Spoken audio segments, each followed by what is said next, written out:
Lors d'une réunion, mon père a exigé que je cède mon pantouse de 11,6 millions d'euros à mon frère. J'ai refusé, il m'a giflé devant tous. L'avocat l'a fixé et a demandé, « Savez-vous qui est le vrai propriétaire de votre manoir à 28 millions d'euros » Il s'est figé, choqué. Alors que je me frottais encore la piqûre sur la joue, l'avocat referma le classeur en cuir et regarda droit dans les yeux de mon père.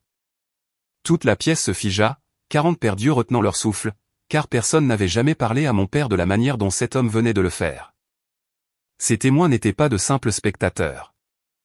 Ils étaient des membres du conseil d'administration et des profiteurs dont la loyauté avait été achetée et payée, garantissant que l'explosion de M. Gérard resterait confinée au mur du royaume de verre.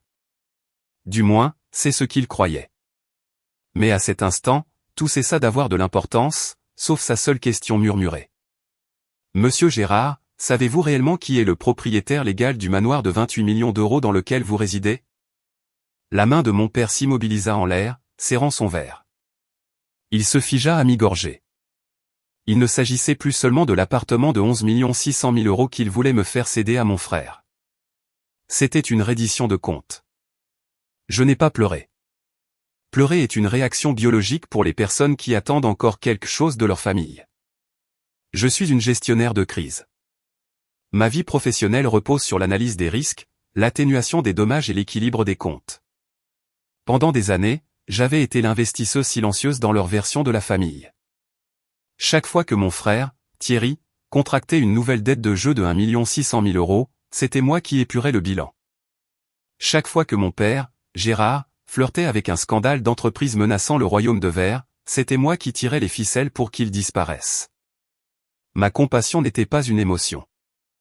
C'était un luxe qu'ils avaient surendetté pendant des années. Gérard se plaignait toujours que l'entreprise saignait de l'argent, gémissant sur la liquidité, tandis que Thierry dépensait mon salaire durement gagné aux jeux de hasard à enjeux élevés. Alors, j'ai discrètement payé les impôts fonciers. J'ai payé l'entretien du manoir familial de 28 millions d'euros sous le couvert de prêts familiaux.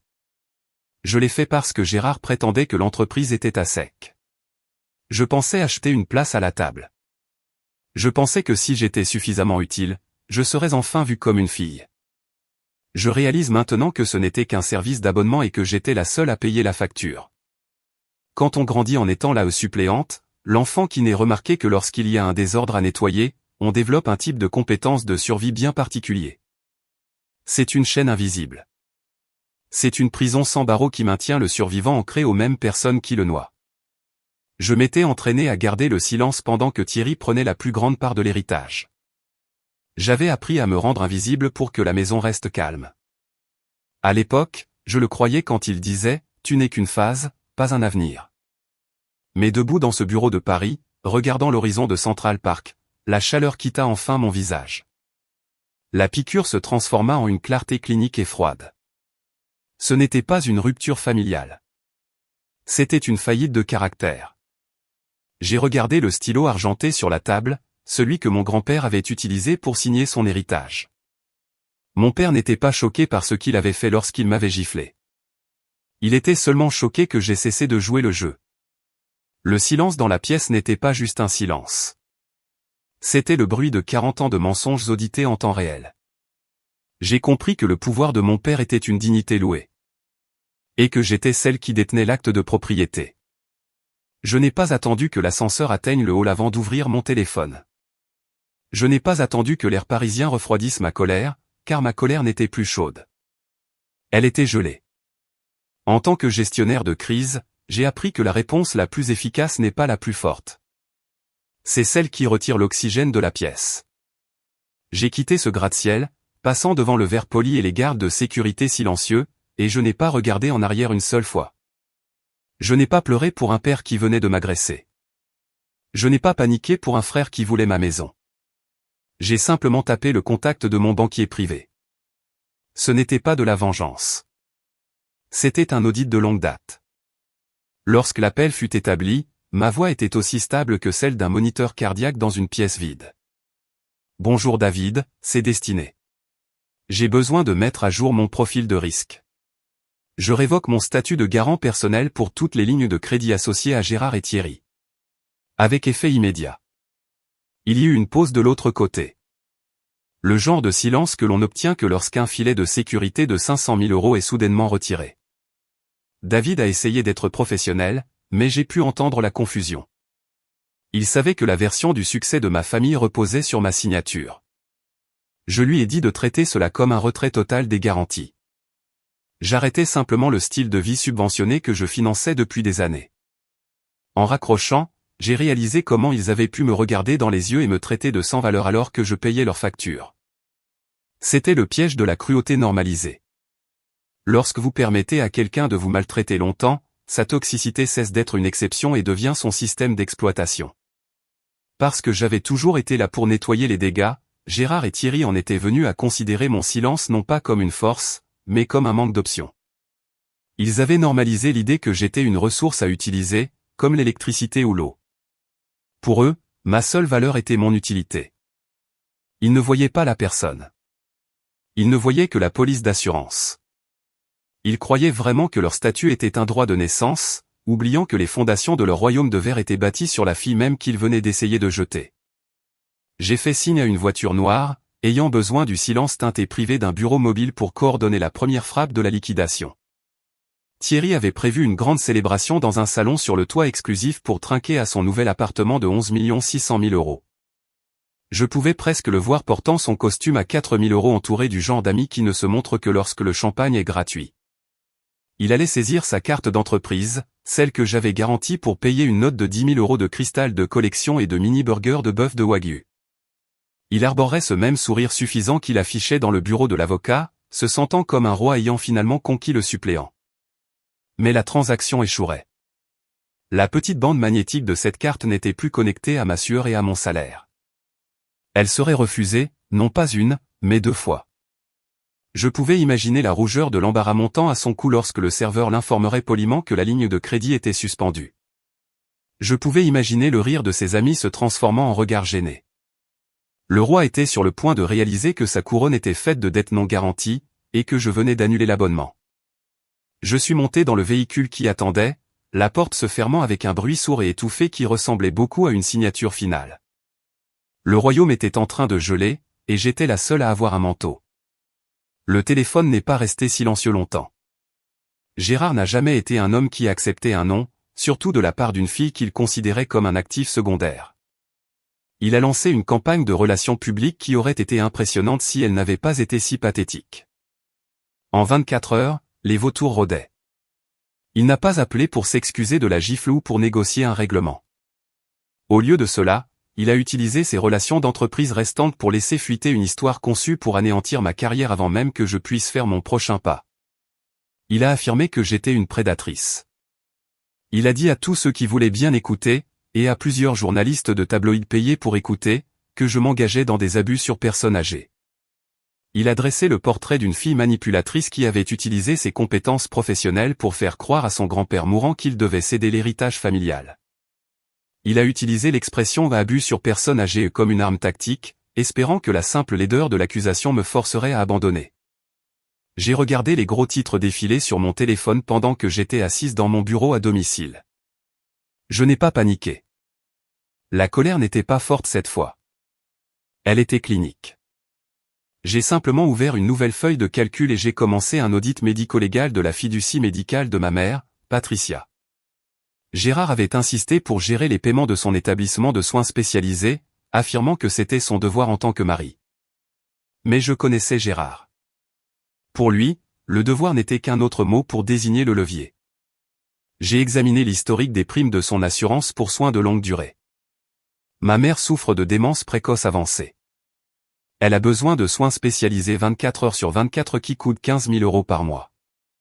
Ce que j'ai trouvé était l'équivalent numérique d'une scène de crime. Gérard n'avait pas seulement été en retard sur les paiements. Il avait complètement cessé de payer les primes il y a 6 mois. Il avait laissé expirer sa couverture spécialisée. Je lui envoyais l'argent pour ses soins chaque mois, pensant que c'était un fonds sacré. Mais le dossier montrait où cet argent était réellement allé. Il n'était pas allé à la maison de retraite.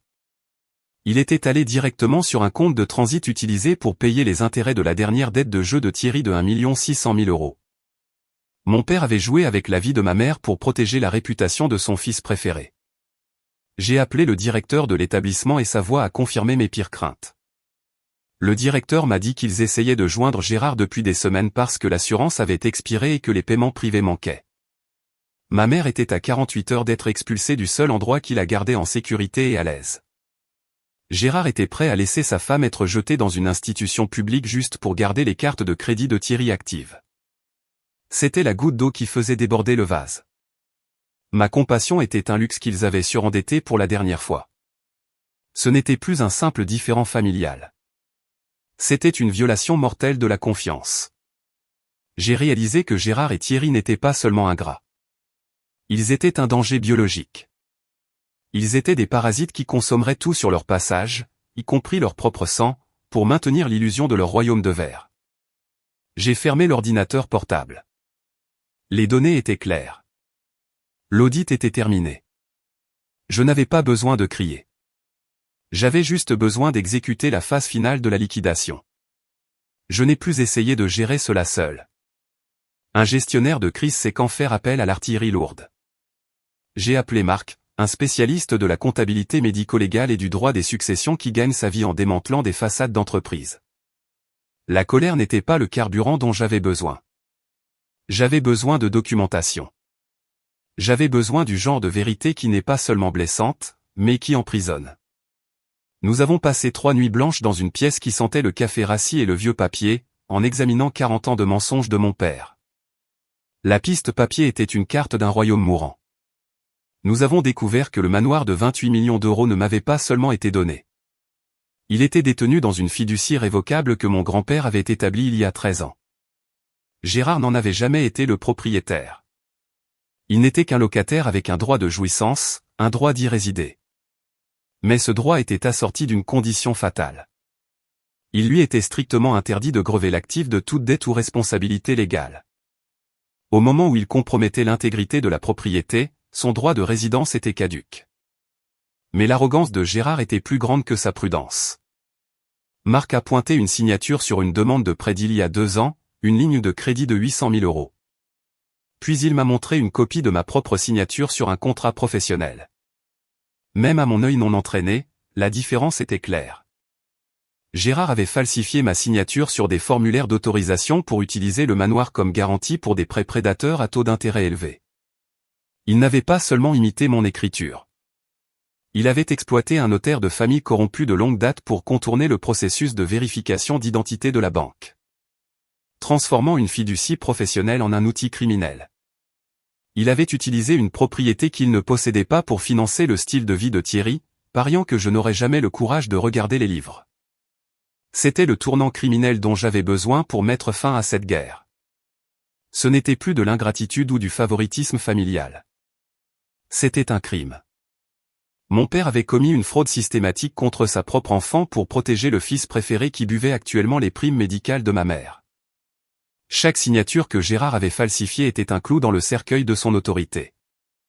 Il avait passé des décennies à me dépeindre comme la fille dramatique et ingrate alors qu'il me volait tranquillement mon héritage et mon avenir. Le poids de la découverte me semblait être une arme létale entre mes mains, calme, factuelle et absolument définitive. J'ai regardé la pile de documents falsifiés et j'ai ressenti une étrange sensation de paix. La fille qui avait été giflée dans un bureau parisien avait disparu. À sa place se trouvait une femme qui réalisait que la famille n'est pas une dette que l'on paie avec sa vie, et que le sang n'est pas un permis de voler. Je n'étais plus seulement la comptable de leurs péchés. J'étais le juge. J'ai autorisé Marc à préparer l'ordonnance restrictive d'urgence et les preuves pénales pour le procureur du district. La reddition de comptes sur papier était terminée. Gérard avait construit un château de cartes et j'étais sur le point de retirer la rangée du bas. J'ai emprunté l'allée de gravier du manoir de 28 millions d'euros pour la dernière fois en tant qu'étrangère. La maison semblait aussi grandiose que jamais, sa façade en calcaire brillant sous le crépuscule parisien. Mais pour moi, ce n'était qu'une belle coquille recouvrant un cœur pourri. Ça sentait le bois de santal et les dettes impayées. Je n'ai pas frappé. Je n'ai pas attendu d'être accueilli. J'ai traversé les doubles portes, mes talons résonnant contre le marbre comme un compte à rebours. Gérard était dans la salle à manger, le même endroit où il avait l'habitude de régner comme un roi. Il était affalé sur sa chaise, les pieds sur la table, sirotant lentement une bouteille de vin rouge millésimé à 500 euros. Il m'a regardé avec cette arrogance paresseuse familière, croyant qu'il était toujours l'architecte de ma vie. « Te voilà, dit-il, sa voix douce et imperturbable. Je savais que tu retrouverais la raison. Thierry est déjà en train de regarder les meubles pour l'appartement. Signe les documents de donation, destinés, et nous pourrons laisser cette désagréable histoire derrière nous. » Il ne demandait pas seulement l'acte de propriété. Il essayait de me forcer à absorber l'énorme passif fiscal lié à la donation, me faisant effectivement payer le fisc pour le privilège d'être volé par ma propre famille. Il m'a même souri, une expression qui essayait d'imiter la chaleur paternelle, mais qui ne réussissait qu'à mettre en évidence son droit de propriété délirant. Je n'ai dit un mot. Je me suis simplement approché et j'ai posé le dossier en cuir sur la table, juste à côté de son verre. Il n'a même pas posé sa boisson en le feuilletant. J'ai vu l'instant exact où son monde a basculé. Il s'est figé à mi-gorgée en voyant l'entête gras de l'ordonnance restrictive d'urgence et les photocopies de ses propres signatures falsifiées. Le silence qui a suivi était lourd de 40 ans de vérité enterrée. Je l'ai regardé réaliser que son pouvoir n'avait jamais été un droit de naissance. C'était une dignité louée qu'il avait payée avec des fonds volés et mon silence. Mon père était l'exemple ultime de l'illusion du pouvoir. Les gens comme Gérard croient que jeter de l'argent sur les choses les rend importants. Mais lorsque le compte bancaire est vide, le caractère se révèle creux. C'était un homme qui avait loué sa respectabilité en utilisant l'héritage de son père et le travail acharné de sa fille. Maintenant que le bail était terminé, il n'avait plus aucune valeur. Il n'était plus le président d'un royaume de verre. C'était un homme avec une habitude de 20 à 500 € et une valeur nette de 0. « Tu n'es pas le propriétaire de cette maison, Gérard, dis-je, ma voix froide et clinique. Tu es un squatteur. Tu as violé les termes de la fiducie lorsque tu as utilisé cette propriété comme garantie pour les dettes de jeu de 1 600 000 € de Thierry. Et parce que tu as porté la main sur moi dans ce bureau, ce n'est pas seulement un litige civil. C'est une ordonnance de protection criminelle d'urgence. À Paris, lorsqu'il y a des antécédents d'agression, la police n'attend pas. Elle évacue immédiatement les lieux pour la sécurité de la victime. Il a essayé de se lever, ses mains tremblantes, son visage devenant rouge et taché, alors qu'il réalisait que la police était déjà en route pour faire respecter l'ordonnance du tribunal et l'escorter hors de la propriété. Pour la première fois de ma vie, j'ai vu mon père chercher ses mots et n'en trouver aucun. Il semblait petit dans cette grande pièce, comme un enfant surpris en train de jouer à se déguiser avec le costume de son père. Il m'a supplié d'être sensé, de penser au nom de famille, mais j'étais déjà en train de lui tourner le dos. J'en avais fini d'être la comptable de ses péchés. J'en suis parti alors que les sirènes commençaient à retentir au loin, laissant le roi du château vide derrière lui pour faire face à la vérité qu'il évitait depuis des décennies. Les répercussions juridiques furent rapides et absolues. Gérard et Thierry n'ont pas pu payer la restitution de 1 600 000 € pour les prêts falsifiés et les arriérés d'impôts que j'avais cessé de couvrir. En quelques semaines, le président autrefois redouté et son fils doré ont été forcés de vendre chaque costume de créateur, chaque voiture louée et chaque bribe de leur dignité louée. Ils ont fini dans un appartement exigu et froid de 2 chambres dans un quartier de la ville qu'ils appelaient autrefois le Caniveau. Ce fut un renversement d'allégeance humiliant, un démantèlement complet du statut qu'ils vénéraient. Mais ils survivraient. C'était la différence entre leur situation et celle de ma mère. Ils n'allaient pas mourir. Ils allaient juste être inconfortables. J'ai fait un choix conscient de ne pas engager de poursuite pénale complète qui aurait pu voir Gérard passer ses dernières années derrière les barreaux. Je ne l'ai pas fait par un sentiment persistant de loyauté, mais pour ma mère, Patricia. Elle méritait de terminer sa vie en paix, pas dans l'ombre d'un scandale public impliquant son mari dans une prison d'État. J'ai établi une fiducie privée blindée pour ses soins, veillant à ce qu'elle n'ait plus jamais à s'inquiéter qu'une prime soit manquée ou qu'un avis d'expulsion soit signifié. Elle est en sécurité maintenant, reposant dans un établissement de jardin tranquille où l'air sent la lavande et où les infirmières se souviennent de son nom. Quant au manoir de 28 millions d'euros, je n'y suis pas retourné. Je ne voulais pas vivre dans un mausolée construit sur 40 ans de favoritisme et de négligence. Au lieu de cela, je l'ai reconverti. J'ai transformé le royaume de verre froid en refuge Élénore, une fondation dédiée aux femmes qui ont souffert d'abus financiers familiaux et de contrôles coercitifs. En enregistrant le manoir comme siège social d'une organisation à but non lucratif privée avec un programme de résidence intégré, j'ai contourné les lois de zonage strictes de la ville qui auraient autrement enterré un refuge traditionnel sous la paperasserie. La grande salle à manger, où Gérard m'avait giflé, Et maintenant un espace de conseil lumineux pour ceux qui reconstruisent leur vie à partir des cendres de la cupidité de quelqu'un d'autre. La vengeance est un feu qui consume celui qui l'allume. Mais la vraie justice est une graine. C'est l'héritage de la semeuse. En transformant un symbole d'exclusion en un sanctuaire de guérison, je n'ai pas seulement gagné une bataille juridique. J'ai redéfini ce que signifie être une fille. Les Gérard du monde sont finalement oubliés parce qu'ils ne construisent que pour eux-mêmes.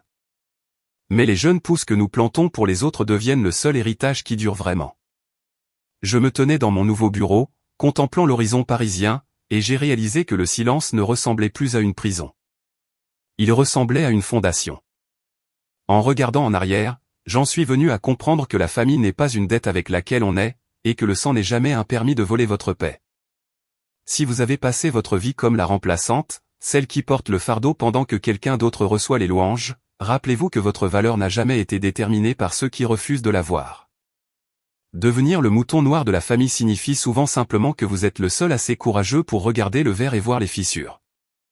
Le pardon n'est pas toujours pour l'autre personne. Parfois, c'est la seule façon de vous libérer. Si le voyage de destinée vous a aidé à trouver la force de construire votre propre territoire aujourd'hui, veuillez partager cette vidéo. Parfois, la vérité est la seule clé de votre propre porte d'entrée. Suivez pour plus d'histoires de justice.